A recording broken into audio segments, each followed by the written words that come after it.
Entertainment.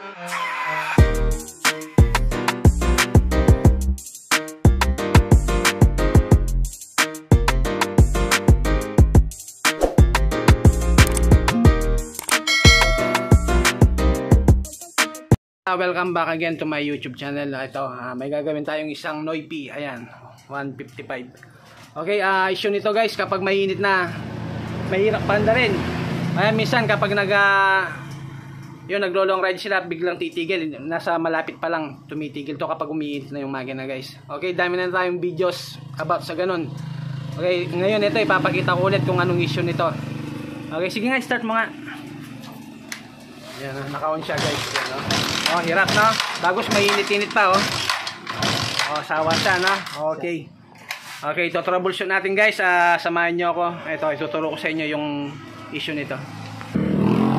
Okay, guys, kapag nakakakita kayo ng black with stripe red dito sa kanyang socket ng stator, ibig sabihin niyan, guys, AC type to.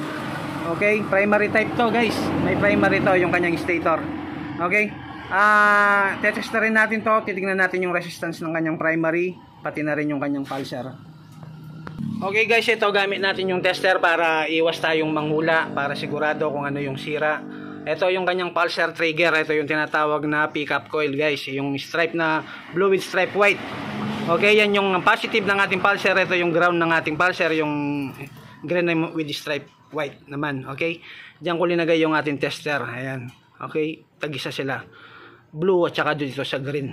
Okay, ayan yung kanyang resistance 0.137. Pasok siya guys, no? Okay pa siya. Wag lang bababa ng 100 yan guys, yung 0.100 wala, medyo mahina na yung pulser. Ngayon lilipat tayo dito sa kanyang primary dito. Okay, ito guys, linipat ko na sa kanyang primary. Ito yung ating tester nasa red. Ayan, red, black. Yung isa nasa green guys. Ayan, green yan. Ground po yan guys, ground ng ating motor. Okay, ayun yung resistance niya, 0.293. Napakababa na po ng primary niya guys. Okay, mababa yan. Kailangan yan nasa 500 pataas. Okay guys, wag bababa ng sa 300 lang, medyo halanganin ka na doon, pasira na yun. Ngayon 293, mas mahina na to. Okay, ngayon guys, ang gagawin natin para hindi na tayo magpalit ng stator, convert na natin sa 4-pin to guys. Okay, 4-pin CDI. Dalawang klase po yung 4-pin na CDI. Yung isa may pangit na 4-pin na CDI, kailangan niya yung battery. Meron namang isa yung Makoto brand na yung kahon niya, yung lalagyan niya Makoto na kulay dilaw, tapos yung laman niya liwa, yung tatak. Yun, kahit walang battery yun guys, under yung motor. Okay, yun ang gagamitin natin, yung Makoto. Oh, ano kanyan. Ito guys yung kanyang CDI guys. Iba-bypass na rin natin yan guys. Maglalagay tayo ng 4-pin CDI dito guys. Okay. Okay guys, mga nagtatanong, ito po yung ginagamit kong 4-pin na Makoto. Ito guys, kahit walang battery yan, under. Okay, ang daming nagtatanong, pag daw nag 4-pin ka, kapag daw low bat yung battery, hindi under yung motor. Hindi po totoo yun guys. Okay? O kaya siguro ibang klase yung binili yung 4-pin. Okay? At saka kailangan pag nag 4-pin ka, kailangan kahit walang battery, andar. Baka yung kaya hindi umaandar, baka may damage na yung ano nyo. Ito, yung ating charging system. Ito. Okay? Ito, binalatan ko na yung socket CDI.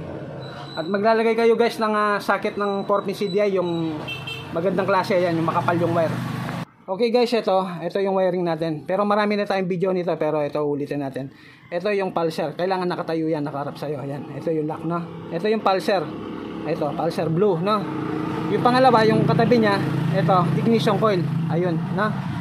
Tapos yung sa ilalim nitong pulser, yun yung ground. Pagsamahin nyo yung dalawang ground na yan. Okay? Tapos yung sa ilalim nitong sa ignition coil, ito yung sa positive. Ito. Okay? Tapos magpagapang tayo dito. Ito, yung sa ACC wire, lagyan natin ng extra wire yan.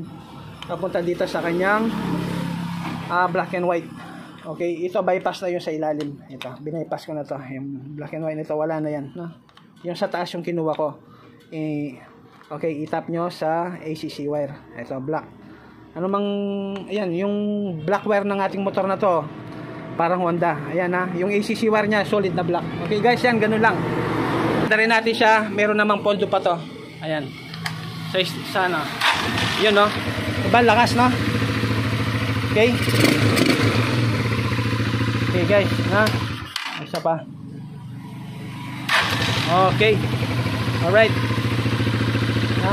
Yan. Okay na guys. Sa kick. Tingnan natin sa kick. Ay, tulid na. Ayun, okay. Yan, okay na guys. Okay, hanggang dito na lamang. Andito ko natatapusin yung ating video. Pag-subscribe lang po, like and share. Okay, bye-bye.